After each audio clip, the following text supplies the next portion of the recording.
रात गहरी होने के बाद ससुर जी ने मेरे कमरे का दरवाजा खटखटाया और मुझसे बोले, बहू, मैं बाथरूम में गिर गया था और मेरी कमर में बहुत दर्द हो रहा है। अगर तुम थोड़ी मालिश कर देती तो शायद मुझे थोड़ा आराम मिल जाता। मैंने उन्हें अपने बिस्तर पर लिटा लिया और धीरे धीरे उनकी कमर की मालिश करने लगी। पर इसके बाद जो हुआ उसकी आप कल्पना भी नहीं कर सकते, क्योंकि इसके बाद मेरी पूरी जिंदगी बिखर गई थी। हेलो दोस्तों, आज की इस अनोखी कहानी में आप सभी का स्वागत है। मेरी शादी के 5 महीने बाद ही मेरे पति का देहांत हो गया था और मेरी जिंदगी में ग्रहण लग गया था। मेरे पिताजी ने बड़ी मुश्किल से मेरी शादी करवाई थी, लेकिन 5 महीने के अंदर ही मैं फिर से अपने मायके वापस आ गई थी। मेरे मायके में मेरी माँ नहीं थी। जब मैं 10 साल की थी तभी मेरी माँ का देहांत हो गया था। इसलिए मुझे बहुत डर लगता था कि अगर पिताजी मुझसे कुछ कहेंगे तो मैं किसके आंचल में अपना मुंह छुपाऊंगी। माँ की मौत के बाद पिताजी ने दूसरी शादी कर ली थी और मेरी सौतेली माँ मुझसे बहुत नफरत करती थी। इसलिए मुझे और भी ज्यादा डर लग रहा था। मेरी सौतेली माँ अक्सर मुझे ताने देती थी कि पहले अपनी माँ को खा गई और फिर अपने पति को भी खा गई। अब यहाँ क्या लेने आई है? क्या हमें भी बर्बाद करके छोड़ेगी? ये सब ताने मुझसे बर्दाश्त नहीं होते थे, पर मैं और कर भी क्या सकती थी। मेरी जिंदगी ऐसे ही गुजर रही थी। फिर अचानक एक दिन मेरे ससुर जी हमारे घर आए और उन्होंने मेरे पिताजी से कहा कि वह मुझे फिर से अपने घर ले जाना चाहते हैं। मेरी सौतेली माँ ने तुरंत ही हाँ कर दिया, लेकिन मेरे पिताजी ने कहा, अब आपका बेटा इस दुनिया में नहीं है, तो आप मेरी बेटी को क्यों ले जाना चाहते हैं? इस पर मेरी सौतेली माँ ने मेरे पिताजी से बहस करना शुरू कर दी और कहा, इसमें इतना सोचने की क्या बात है?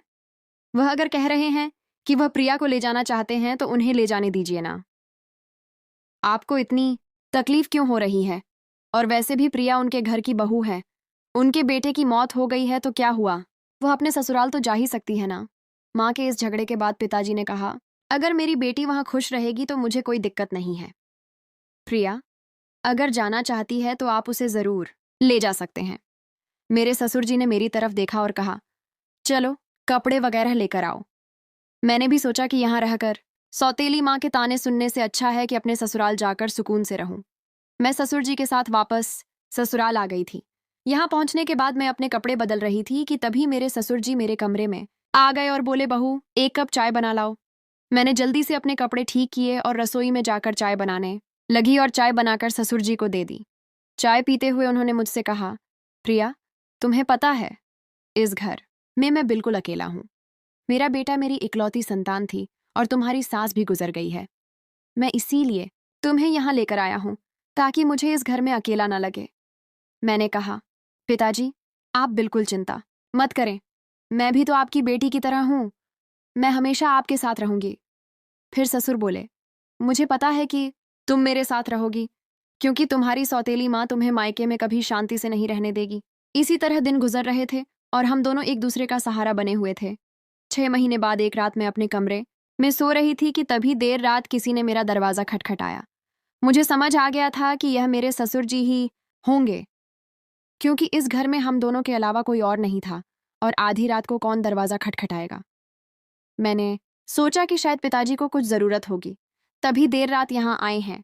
दरवाजा खुलते ही मेरे ससुर जी ने मुझे पकड़ लिया और बोले, बहू, मैं बाथरूम में गिर गया था। मुझे बहुत दर्द हो रहा है। अगर तुम थोड़ी मालिश कर दो तो मुझे आराम मिल जाएगा। फिर मैंने उन्हें अपने बिस्तर पर ही लिटा लिया। मैंने उनकी मालिश करना शुरू कर दिया। कुछ देर तक मालिश करने के बाद मैंने नोटिस किया कि ससुर जी मुझे अजीब तरह से घूर रहे थे। ये देख के मैं थोड़ा सहम गई थी। तभी मैं बोली, ससुर जी, क्या हुआ? आपको किस जगह पर ज्यादा चोट लगी है? अगर आप कहो तो मैं डॉक्टर को बुला दूं। इस पर ससुर जी ने कहा कि नहीं बेटा, तुम बस मालिश कर दो, इससे ही आराम मिल रहा है। उनकी अजीब सी बातें सुनकर मुझे अब और भी अजीब लगने लग गया था। फिर मैं बोली, ससुर जी, आप यहीं मेरे कमरे में ही लेट जाइए। कमर में दर्द लेकर आप अपने कमरे तक कैसे जाएंगे? मैं आपके कमरे में जाकर सो जाती हूँ। मेरी बात सुनकर मेरे ससुर बोले, बेटा, तुम मुझे इस हालत में अकेला छोड़कर चली जाओगी। अगर रात को मुझे बाथरूम जाना पड़ा या अगर मुझे किसी और चीज की जरूरत पड़ी तो मैं क्या करूंगा? इससे बेहतर है कि तुम यहीं सो जाओ। कुछ समय बाद मेरे ससुर उठकर मेरे पास आए और बोले, बहू, मैं तुमसे कुछ कहना चाहता हूँ। अगर तुम मेरी बात मान जाओ तो ही मैं कहूंगा। उनकी इस बात से मेरा दिल और भी ज्यादा बेचैन हो गया था। मैं चिंतित होकर बोली, बोलिए पिताजी। ससुर जी थोड़ा हंसकर बोले, आज की रात मैं तुम्हारे साथ बिताना चाहता हूँ, क्योंकि अब अकेले अकेले अच्छा नहीं लगता है। मेरी पत्नी के मरने के बाद मैंने सोचा था कि फिर से शादी करूंगा, पर जब बेटे की भी मौत हो गई तो फिर मैंने शादी के बारे में सोचा ही नहीं। पर जब से तुम वापस आई हो, तब से मैं तुम्हारे प्यार में दीवाना हो चुका हूँ। उनकी यह सारी बातें सुनकर मुझे बहुत असहज महसूस हुआ, लेकिन उनकी बात का विरोध करने की हिम्मत नहीं हुई। मैं अपने कमरे में ही सोफे पर लेट गई, लेकिन मुझे नींद नहीं आ रही थी, क्योंकि मुझे बहुत डर लग रहा था। ससुर जी ने मुझसे कहा, बहू, मुझे लगता है मैंने तुमसे कुछ गलत नहीं कहा। मैं चाहता हूं कि तुम मुझसे शादी कर लो, ताकि हमारे रिश्ते को कोई गंदा नाम ना दे। तभी मैं हक्का बक्का होकर बोली, ससुर जी, आप यह सब क्या कर रहे हैं? आप मेरे ससुर हो। ससुर का दर्जा पिता के समान होता है, और आप मुझसे शादी की बात कर रहे हो। आप बोलने से पहले एक बार सोच तो लो कि आप क्या क्या बोले जा रहे हो। तभी मेरे ससुर बोले, देखो बहू, मैं मानता हूं कि मैं कभी तुम्हारा ससुर था, लेकिन तुम्हारे पति को मरे हुए अब 1 साल हो चुका है। जब मेरा बेटा ही नहीं रहा, तो हमारे बीच में ससुर और बहू का रिश्ता कहाँ बचा है? मैं भी अकेला हूं और तुम भी अकेली हो। हम पति पत्नी बनकर जिंदगी भर एक दूसरे का साथ दे सकते हैं। उनकी यह बातें सुनकर मेरा मन विचलित हो गया था। मैं आगे और कुछ भी नहीं बोल पाई। एक और सौतेली माँ के अत्याचार, और दूसरी तरफ ससुर जी का यह अजीब व्यवहार। मैं तो इन दोनों के बीच ही फंस गई थी। जैसे तैसे रात बीती और अगली सुबह मैं अपने ससुर जी की बातों पर सोच विचार करने लग गई। ससुर जी का प्रस्ताव मुझे असंभव लग रहा था, लेकिन वास्तविकता मुझे कुछ निर्णय लेने पर मजबूर कर रही थी। फिर मुझे ख्याल आया कि मैं अपने पिताजी से जाकर बात करती हूँ, लेकिन यह सब बातें अपने खुद के पापा से करने की हिम्मत मुझ में नहीं हुई, क्योंकि मुझे पता था कि पिताजी से बात करने के बाद मेरी जिंदगी में और भी नई समस्याएं आ सकती हैं। इसलिए मैं उनके पास नहीं गई। एक दिन ऐसे ही शाम को फिर से मेरे ससुर जी ने मुझसे कहा, बहू, मैंने तुमसे कुछ गलत नहीं चाहा। मैं बस इतना चाहता हूं कि तुम हम दोनों के सूने जीवन में खुशियां भर दो। मैं अकेले नहीं रह सकता, और तुम भी कब तक अकेले रहोगी? तुम्हें भी तो पति की जरूरत सताती होगी। ससुर जी के मुंह से फिर से यह सब बातें सुनकर मैं तो अंदर से कांपने लगी थी और आगे कुछ बोल ही नहीं पाई। समय धीरे धीरे बीतता चला जा रहा था, और ऐसे ही धीरे धीरे मेरे और ससुर जी के बीच एक अजीब सा संबंध बनता चला जा रहा था। पति की मौत के बाद मैंने सोचा था कि अब मैं इस दुनिया में बिल्कुल अकेली हो गई हूँ, लेकिन मेरे ससुर जी ने मेरे प्रति जो भावनाएं जाहिर की थीं, उन्होंने मेरे जीवन को एक नई दिशा में मोड़ दिया। उनके शब्दों ने मुझे भीतर तक झकझोर कर रख दिया था। जब भी मैं सोने जाती थी, तो उनकी कही हुई बातें मुझे परेशान करती थीं। वह कहते थे कि मेरे साथ रहने से उन्हें अपने अकेलेपन का एहसास नहीं होता, और वह चाहते थे कि हम दोनों एक नई जिंदगी की शुरुआत करें। उस रात की बातचीत के बाद मैंने खुद को बहुत असमंजस में पाया। मेरे मन में कई सवाल उठ रहे थे कि क्या यह करना सही होगा? क्या यह समाज के नियमों के खिलाफ नहीं जाएगा? लोग क्या कहेंगे कि पति के मरने के बाद अपने ही ससुर से शादी कर ली? लेकिन कहीं ना कहीं मेरे दिल में यह बात भी थी कि शायद सच में मेरे ससुर अकेलेपन से जूझ रहे हैं। मैंने बहुत सोच विचार के बाद उनसे बात करने का फैसला किया। एक रात मैंने ससुर जी के दरवाजे की कुंडी खटखटाई। उन्होंने दरवाजा खोला और मुझे देखकर थोड़ा हैरान हुए। मैं उनके कमरे में गई और बोली, ससुर जी, मैं आपसे एक बहुत ज़रूरी बात करना चाहती हूँ। उन्होंने मुझे बैठने के लिए बोला और बड़ी गंभीरता से पूछा, क्या हुआ बहू, तुम इतनी रात गए क्यों आई हो? मैं थोड़ी हिम्मत जुटाते हुए बोली, ससुर जी, मैंने आपके प्रस्ताव के बारे में बहुत सोचा है। मैं समझती हूँ कि आप अकेलेपन से जूझ रहे हैं और एक साथी की ज़रूरत महसूस कर रहे हैं। लेकिन इस रिश्ते के लिए मेरी एक शर्त है कि हमारे बीच हमेशा प्यार और सम्मान का रिश्ता रहेगा। आप मुझे बेटी की तरह सम्मान देंगे और मैं आपको पिता की तरह आदर दूंगी। क्या आपको मेरी शर्त मंजूर है? उन्होंने मेरी बात को ध्यान से सुना और फिर कहा, मुझे तुम्हारी शर्त मंजूर है। मैं इस प्यार और सम्मान को हमेशा बनाए रखूंगा। उनकी यह बात सुनकर मेरे दिल का बोझ थोड़ा हल्का हो गया था। फिर कुछ दिनों के बाद हमने एक छोटे से समारोह में शादी कर ली।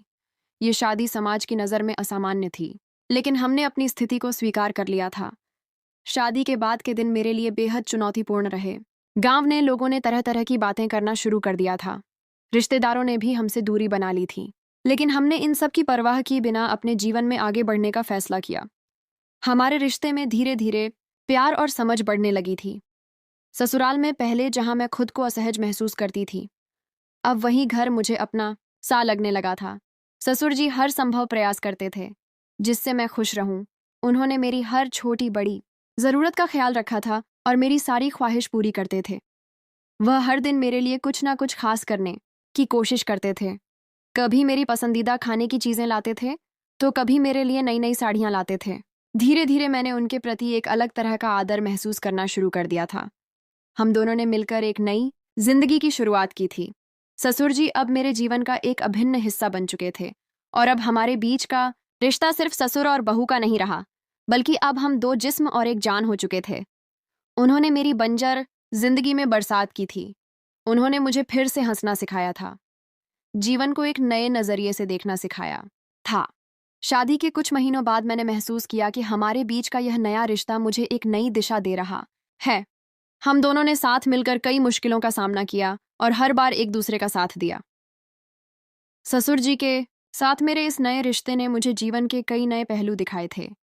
उन्होंने मुझे यह एहसास दिलाया कि जीवन में अगर साथी सही हो तो कोई भी मुश्किल इतनी बड़ी नहीं होती कि उसे पार ना किया जा सके।